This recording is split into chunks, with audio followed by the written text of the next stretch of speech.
आता भावार्थ वाचो डायरेक्ट। जिस मनुष्य को हेय उपादेय का ज्ञान है वही पुरुष अपने से भिन्न त्यागने योग्य वस्तुओं को त्याग कर तथा निज ज्ञानानंद स्वरूप को ग्रहण कर क्रम से मोक्ष पद को प्राप्त करता है। किंतु जिस पुरुष को हेय उपादेय का ज्ञान नहीं है, अतः जो अपने से भिन्न सर्वथा त्यागने योग्य वस्तुओं को भी अपनी वस्तु मानता है, वह कदापि मुक्ति को प्राप्त नहीं हो सकता और न उसको मुक्ति का मार्ग ही दिख सकता है। इसलिए मोक्षाभिलाषी पुरुषों को चाहिए कि वे सर्वथा छोड़ने योग्य वस्तुओं को छोड़कर अपने ज्ञानानंद स्वरूप को ग्रहण करे। है ना, आपल्याला वाटतंय सगळं असं सोपं, पण ॲक्च्युली नाही। शब्दात्मक असतंय पण ॲक्च्युली ह्याचं चिंतन करत नाही, म्हणून मग आपल्याला त्रास होतो। इथं सांगितलं ना, जे सोडण्यायोग्य आहे ते सोडलं पाहिजे। कळलं का? पहिल्यांदा तर विकल्प सुटत नाहीत, है ना। विकल्पांचं जाळं असतं का नाही, मान्य, श्रद्धा नसतं, हे सोडण्यायोग्य आहे, परंतु सुटत नाहीत। का सुटत नाहीत? हां, त्याला आपण अपनत्व करून बसलेलो आहे ना। त्यामध्ये अजूनसुद्धा वाटतं काय की त्या विकल्पाच्या जाळातनं का सुटू शकत नाही, कारण त्यामध्ये असं वाटतं काय की नाही बाबा, ह्यामध्ये मी काय आहे, ज्याबद्दल विकल्प करतो आहे ते योग्यच आहे किंवा माझे विचार योग्यच आहेत। कळलं का नाही? लक्षात येते का? म्हणजे तिथं मी अयोग्य असं वाटतच नाही, पण हे सोडण्यायोग्य आहे का नाही? हो, सोडण्यायोग्य आहे। मग का सोडत नाही? कारण तसं आपण योग्य उचित पुरुषार्थ करत नाही। मग ते विकल्प सांगितलं तसं, नंतर मग एकदा विकल्प झाल्यानंतर मग बाहेरच्या वस्तू पण सोडण्यायोग्यच आहेत ना, कुठं ग्रहण करण्यायोग्य आहे ना। म्हणून तर तिथं आपल्याला वाटतं, जसं आपण काय मुलांना सांगतो का नाही, हे घाणेरडी वस्तू आहे, घेऊ नको घेऊ नको, आहे का नाही, असू दे घाणेरडी पण तरीसुद्धा मला पाहिजेच। तसं आपलं पण आहे, आपल्याला पण माहिती आहे का नाही की हे रागद्वेषांचे संकल्प विकल्पांचं जे जाळं आहे ते घाणेरडं आहे, घृणास्पद आहे, घेऊ नको, त्याला धारण करू नको, पण तरीसुद्धा आपल्याला पाहिजेच। मान्य असून सुद्धा पाहिजे, हे किती विचित्रता आहे। आणि म्हणून तिथं सांगितलं काय की जी सोडण्यायोग्य वस्तू आहे त्याचा त्याग करू शकत नाही, त्याच्या पाठीमागं कारण काय आहे तर चिंतनाचा अभाव। आपण स्वयंचिंतन करत नाही, चिंतनशील नाही, तत्वामध्ये तेवढं स्थिर नाही, म्हणून तर ती कमजोरी आहे। आणि त्या कमजोरीवश आपल्याकडून काय होतात, संकल्प विकल्प रागद्वेष कषाय आदी भाव होऊन जातात। कळलं का? आलं लक्षात? म्हणून तिथं आवश्यकता असती काय की असतो कर्माचा उदय आहे प्रत्येकाला, पण कर्माचा जरी उदय असला, नो कर्म जरी असलं, द्रव्य कर्म जरी असलं, तरी सुद्धा आपण त्यानुसार भाव कर्म करायला पाहिजे असा नियम नाही। त्यामुळे चूक कोणाची?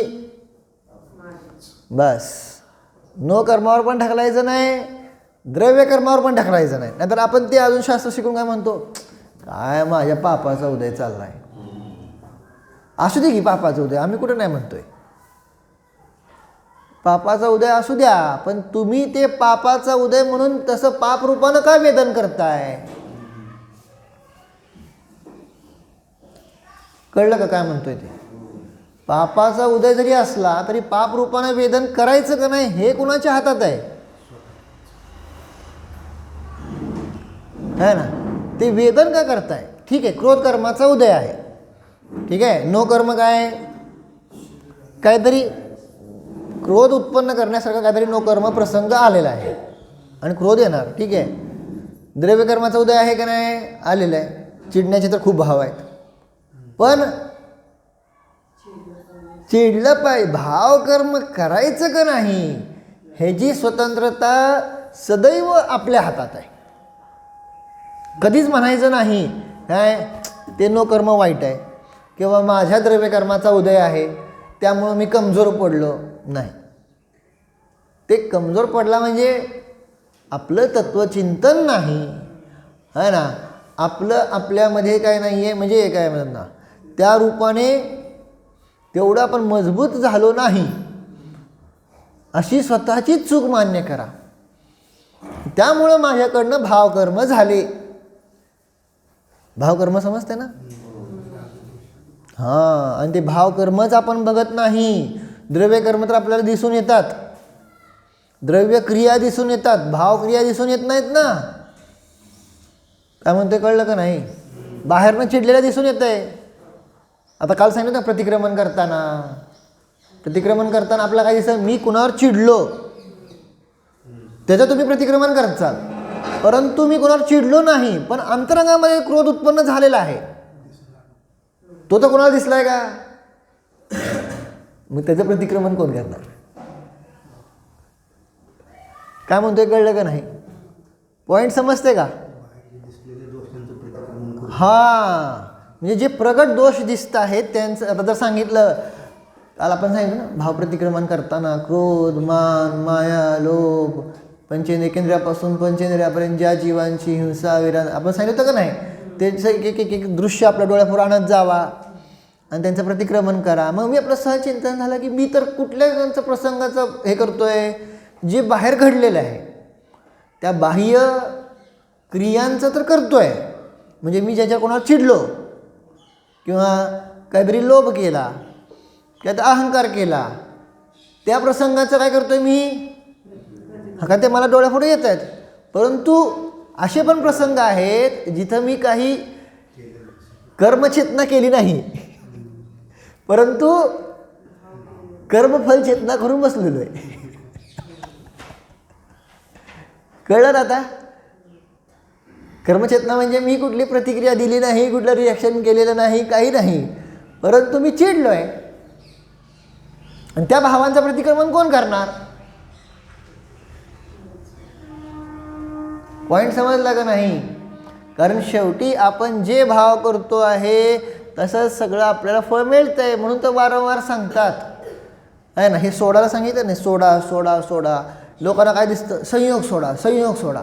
संयोग सोडण्यापेक्षा अगोदर काय आहे, संयोगी भाव सोडायचे आहेत आपल्याला.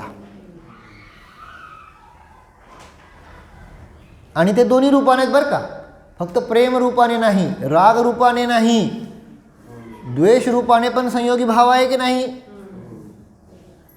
द्वेष रूपाने पण संयोगी भाव आहेत की नाहीत?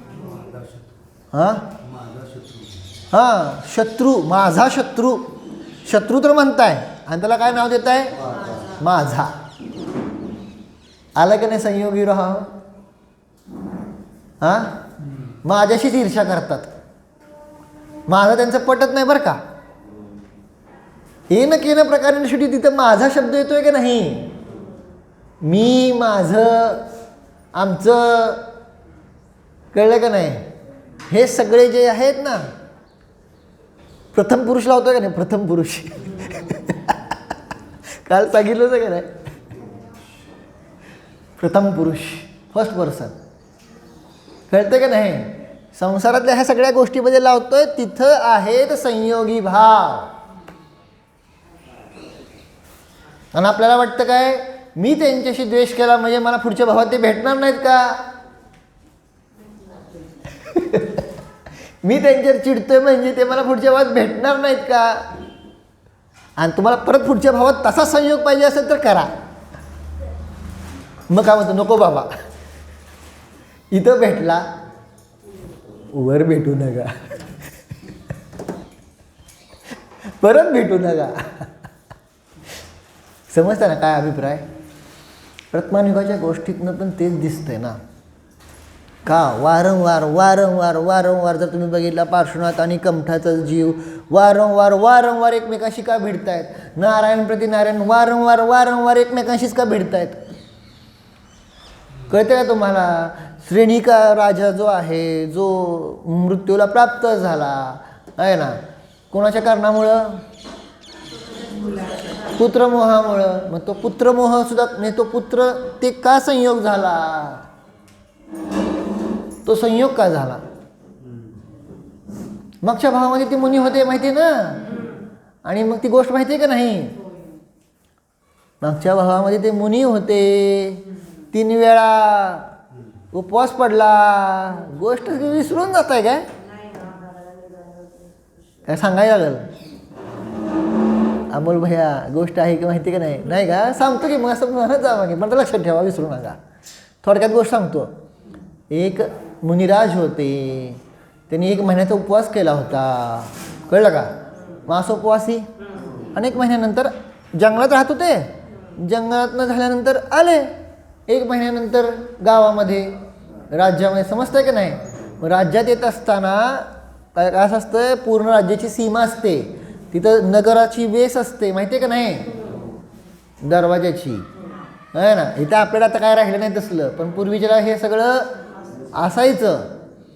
तुम्ही बघितलं गेला का नाही, कुठं मोठे मोठे किल्ले बिल्ले वगैरे बघायला गेला का नाही. हां तसलं आता मग कळतं येतं, लक्षात येते तुम्हाला. मग ते आज राहायचे ना, तर ते सुरक्षित राहायचे. तर मग ते मुनिराज यायचे आणि आणि काय व्हायचं, त्यांचा आहारच व्हायचा नाही का, कारण त्यांना दवंडी पिटवली होती की त्यांना कोण नाही देणार, मीच देणार. मग हे चुकीचं आहे का नाही. ठीक आहे, धर्म भावना आहे देण्याची, ही चांगली भावना आहे, परंतु दुसऱ्यानं नाही करायचं ही का भावना, काय म्हणते कळलं का नाही. आहार आणण्याची भावनेची चांगली आहे का नाही भावना, ती भावना जेवढी चांगली आहे तेवढीच सैनिक राजानं काय दुसरी भावना केली, मी करणार दुसऱ्यानं नाही करायचं, ही चुकीची भावना आहे. आणि त्याचं फळ त्यांना मिळालं. कळलं का नाही काय म्हणतो तुम्हाला. आणि ते आपल्याकडे पण असं घडतं दोष, मी करतो पण दुसऱ्याने नाही करायचं, दुसऱ्यानं काय करायचं नाही म्हणजे अशी भावना का. ठीक आहे, ज्याच्याकडे येतील त्यांच्याकडे येतील महाराज, तुम्ही पण व्यवस्था करा की, कुठं नाही म्हणले. लक्षात येते का नाही, अशी भावना पाहिजे. तर हे असं प्रत्नवादनं शिकत जावा.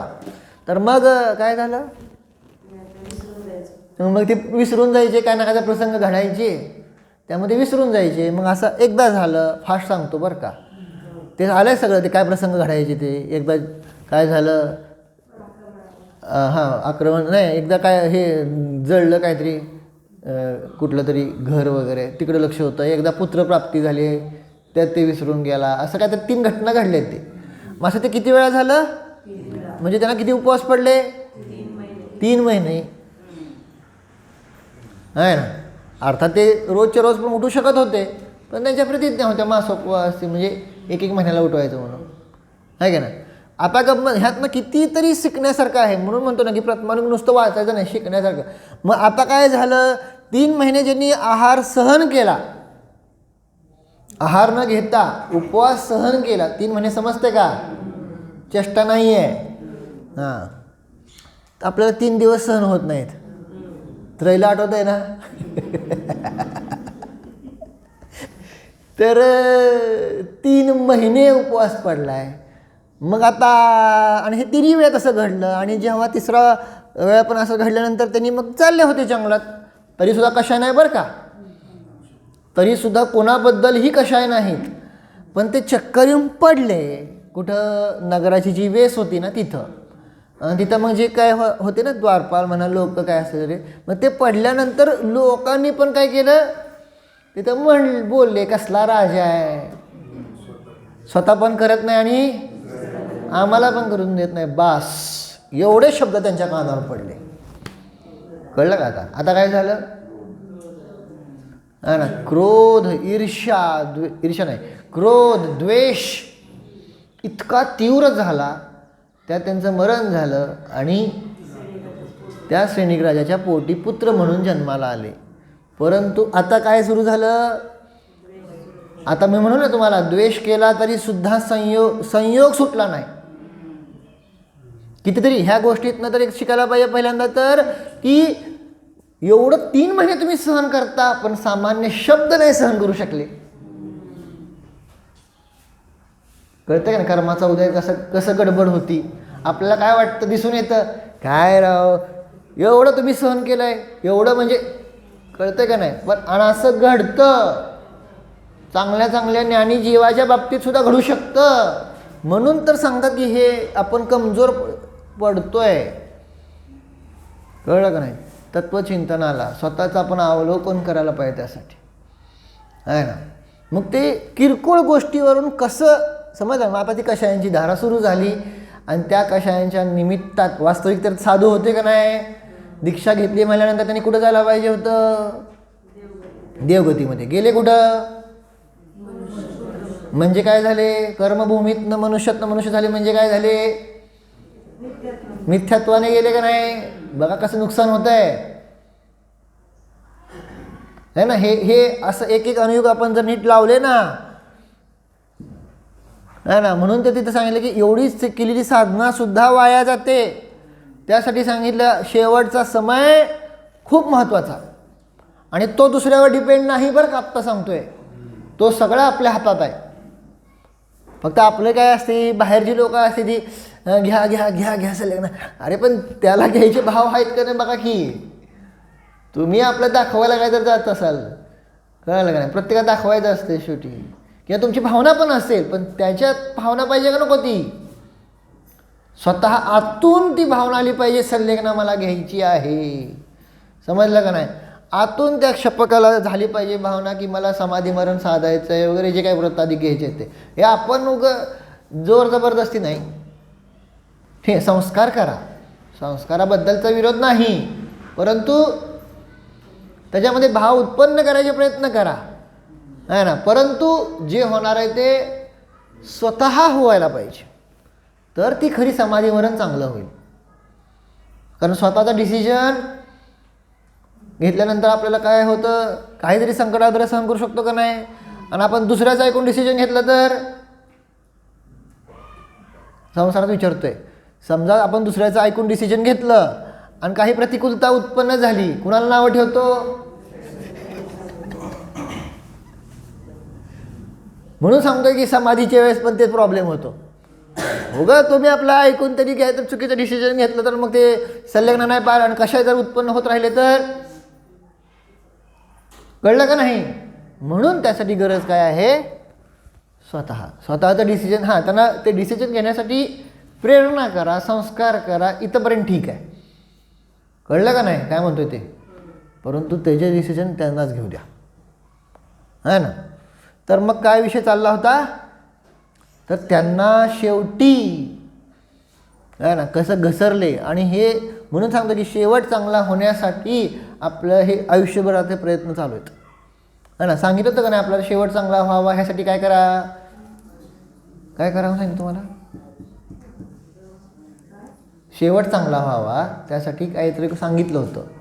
आत्ताच शास्त्र चालू गेल्यापासून सांगितलं होतं. हां, भजनं म्हणा, पाठ करा. करताय का. शेवटी तुम्हाला मटेरियल कमी पडणार, आणि सांगणार किती सांगणार. मग घरचे काय करणार, आम्ही लावले ना मकार मंत्र, आम्ही लावले बघता, संपलं विषय. किती वेळ तुम्ही राहणार स्थिर बघू. शेवटी सांगितलं होतं का नाही, आहे नाही. म्हणतात का, कोण कोण भजन म्हणते बरं. 1 2 3 समाप्त. सांगितलं होतं का नाही, संध्याकाळी मंदिरात आल्यानंतर भजनं म्हणायची. कळलं का. नाही आहेत मंदिरात तर घरी म्हणा. मी पाठांतर, विषय तो नाही आहे, पाठांतर करा. कळालं का नाही. अनुप्रेक्षा नावाचा स्वाध्याय आहे, माहिती आहे का तुम्हाला. स्वाध्यायाचे किती भेद आहेत, 5. कुठले कुठले, वाचना, कृष्णा, आमनाय, अनुप्रेक्षा आणि धर्मोपदेश. आमनाय म्हणजे काय, पाठांतर करणं. अनुप्रेक्षा म्हणजे चिंतन करणं. मग कशाचं चिंतन करणार,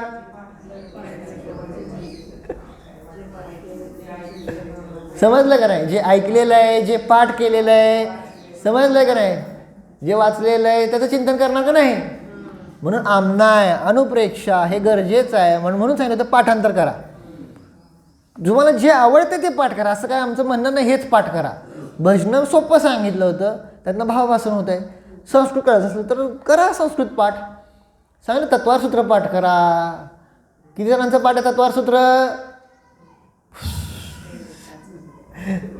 तुमचं बी नाही माझं बी नाही आहे का नाही? तेच की तेवढेच झाले परत काहीच नाही. पोरांबरोबर झाले कोरोनामध्ये तेवढेच झाले आहे ना. असं भक्तामर आहे का नाही? आहे ना. पण नवीन सुनांना सांगितलं का नाही भक्तामर सुरू करा, पाठांतर करा म्हणलं होतं का नाही? पुरुषांना पण सांगितलं होतं काय करत जावा हो तुम्हाला जे पाहिजे असं काय नाही. संस्कृत एक मी सांगितलं संस्कृत नको असेल ना दुसरं पाठ करा, तसं काय भजनं पाठ करा.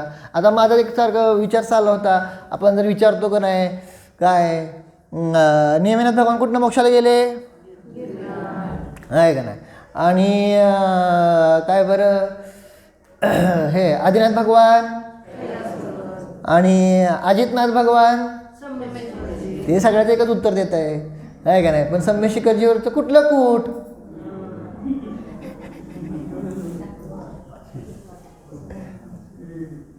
कळलं का? कुठलं कूट म्हणजे आता तिथं आपण सहज म्हणतो ना मरताना काय आठवा आपण शिखरजीला जाऊन आलो आहोत. काय काय आठवतंय? दोनच आठवतंय, पारसनाथ टोक, चंद्रप्रभा टोक. आणि जास्तीत जास्त पहिलं म्हणलं तर गंधर टोक. संपलं. ह्या 3 क्षणानंतर शिखरजी संपली. होतंय का नाही असं? पण ओळीने जायचं. गंधर टोक नंतर कोण कुठले तीर्थंकर आहेत? कुंतुनाथ भगवान. त्यांचं कुठलं कूट आहे?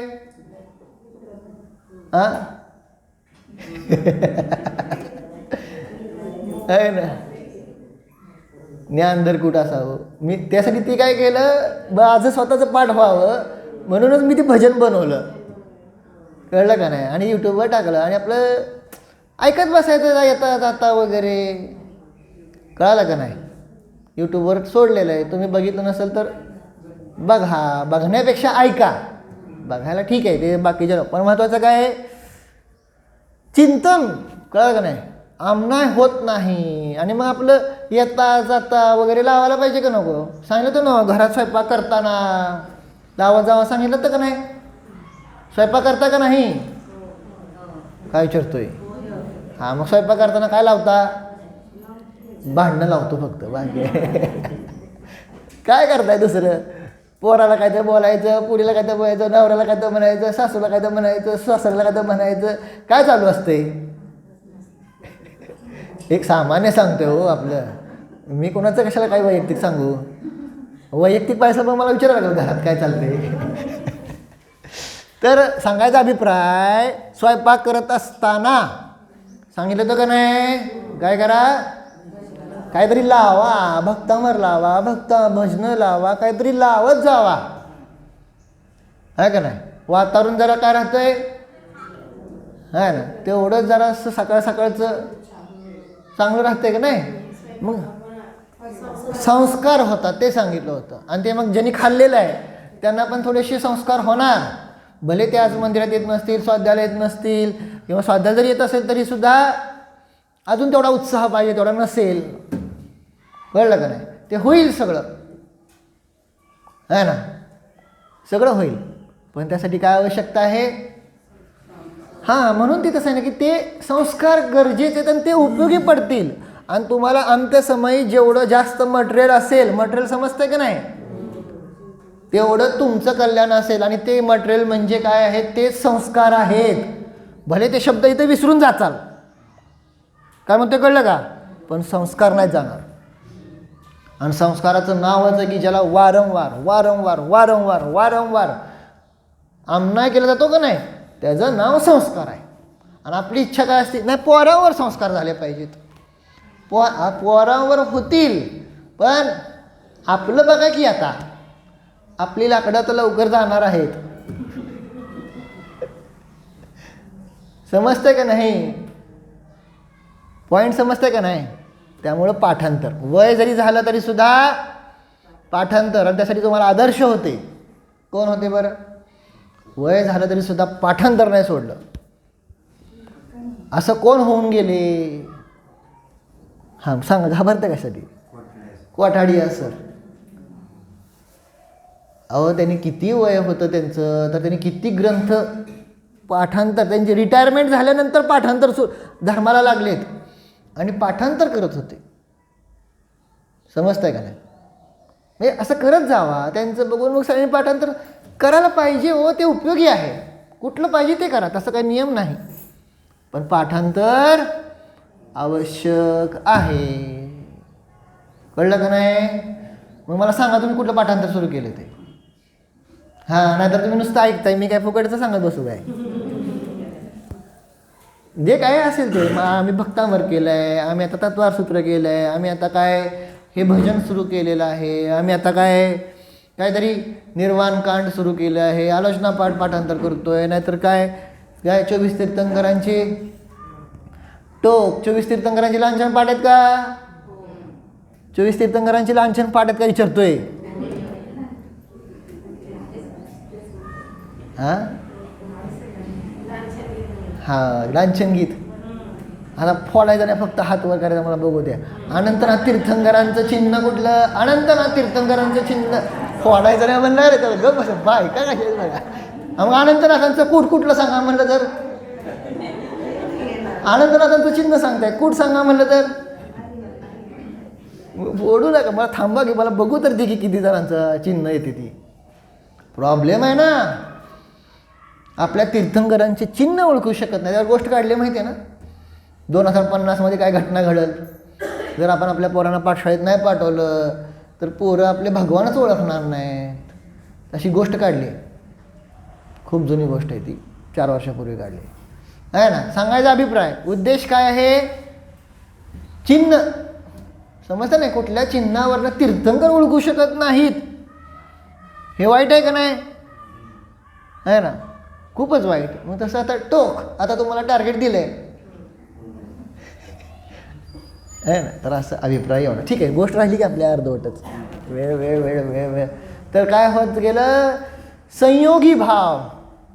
त्याच्यावरनं चर्चा चालली होती की त्याने द्वेष केला मुनिराजांनी, त्या श्रेणिकाच्या पोटी जन्माला आले. मग श्रेणिकाचा जीव मोहाचा होता, परंतु आयुष्यभर, पूर्ण आयुष्यभर जो श्रेणिकाच्या पोटी जन्माला आला ना मुलगा, काय नाव त्याचं? मारलं कुणीकनं? मारलं का? नाही कुणीकनं नाही मारलं कुणीकनं का? बरं बघा, मला नाही आठवत. तर ठीक आहे, तो जो पुत्र होता ना, त्याला एक गैरसमज होता की वडिलांनी मला जन्मल्या मारायला सांगितलं म्हणून. तो गैरसमजमध्ये राहिला आणि आयुष्यभर द्वेष करत होता. ॲक्च्युली घडलं होतं उलटं काय घडलं होतं? ज्योतिषांनी सांगितलं होतं की हाच तुमचा नाशाला कारण असणार, असं ज्या सांगितलं होतं. म्हणून त्याच्या आईनं त्याला जंगलात सोडायला सांगितलं होतं, पण वडिलांनी सांगितलं काय? घेऊन आणा. समजलं का नाही? म्हणजे वडिला असू दे काय असेल ते, माझाच पुत्र आहे म्हणून पुत्र मोहवश घेऊन आलं आणि लहानपणापासून त्यावर प्रेम करतायत आणि लहानपणापासून हा वडिलाला काय करतोय? आणि तो त्याच गैरसमजमध्ये राहिला होता की मला लहानपणात वडील मारायचे प्रयत्न करत होते. आणि हा गैरसमज त्याचा जेव्हा दूर झाला तोपर्यंत त्यांना जेलमध्ये टाकलं होतं ना श्रेणिक राजाला, आहे ना. मग ते एवढे ते पटापट कुठंच कुलप उघडत बसायची, म्हणून त्यांना काय घेऊन चालला होता? तलवार का प्रहार काय असते ना तसले, ते पहार खटाखटाखटाखट आपलं तोडून टाकावं कुलप, म्हणून ते चालला होता. लांबनं बघतोय श्रेणिक विचार करायला लागला, काय आयुष्यभर हाने मला त्रास दिला, आता ह्याच्या हातनं मरण्यापेक्षा आपलं मेलेलं बरं म्हणून असं काय ते डोकं आपटलं, असं काय तर मला माहीत नाही काय घटना घडली ती, कारण शाहीक सम्यदृष्टी जीव होता तो. पण त्या संक्लेशामध्ये तो जीव गेला श्रेणिक राजाचा आणि नरकात गेला. माहिती आहे का नाही ती सगळी घटना? मग सांगायचा मला अभिप्राय, मग आता तिथं त्याला गैरसमज उत्पन्न झाला. आयुष्यभर ह्याने त्रास दिला, आता शेवटी वडिलाला गैरसमज उत्पन्न झाला. आता तो तर काढायला आला होता का नाही, पण दिसत काय होतं? मारायला आला. कळलं का नाही? हे सांगतोय ह्यासाठी. काय सांगतोय? हे सगळा भावांचा खेळ. म्हणून सांगितलं होतं काय की ज्याच्यावर द्वेष करताय, विषय काय चालला होता, ज्याच्यावर प्रेम करताय त्याचा तर तुम्हाला पुढच्या भावामध्ये संयोग येणार का नाही येणार? येणार का नाही? येणारच. पण ज्याच्यावर द्वेष करताय त्याचा पण संयोग येणार. म्हणून दूर सोडायला सांगितलं ना इथं आचार्यांनी. तर पहिल्यांदा काय सोडायचं आपल्याला? संयोगी भाव सोडायचे आहेत. आणि जेव्हा ह्या जीवाचे संयोगी भाव सोडायला लागले तेव्हा संयोग सुद्धा सोडणार, दीक्षा सुद्धा होणार, घेणार है ना. स्वतःला त्या रूपाने पहा. बाकीचं काय काय करता का रे तुम्ही? काय दिसलं हे आलंय ना स्वतःचा फोटो, तसलं काय तर बनवायचं करतात का नाही? आम्ही बघितलं स्टेटसला म्हणून सांगतोय. चांगले चांगले जीव बिघडतात. तुम्हाला काय सांगायचं, आपल्या पंढरपूरमधले ख्रिसमस आला होता ना आहे का नाही, आणि मग सांताक्लॉज झालते. कपडे त्यांनी घातले नव्हते पण मला माहिती ते कशातनं गेले. कशाला संस्कार तसं करताय? चांगला मिळालेला जैन धर्म सोडत. ठीक आहे, सांगायचा अभिप्राय उद्देश काय होता की तसलं करतात का नाही स्वतःला हे करायचं म्हणून. पण स्वतःला तसं आता पहा काय, मी ह्या सगळ्याने रहित आहे, मी साधू झालेलो आहे, दीक्षा घेतली आहे, महाराज झालो आहे, माताजी झालो आहे, असं पहा स्वतःला. पण ते कसं होणार? नुसतं बहिरंगात नाही तर काय, अंतरंगामध्ये कुठले भाव? संयोगी भावाचा त्याग. नाही तर काय उपयोग आहे? कळलं का नाही? तिथं सुद्धा परत तेच कशा होत बसतील. कळलं का नाही? हे असं प्रतमानिमातल्या गोष्टीतून नीट चिंतन करायला पाहिजे. चला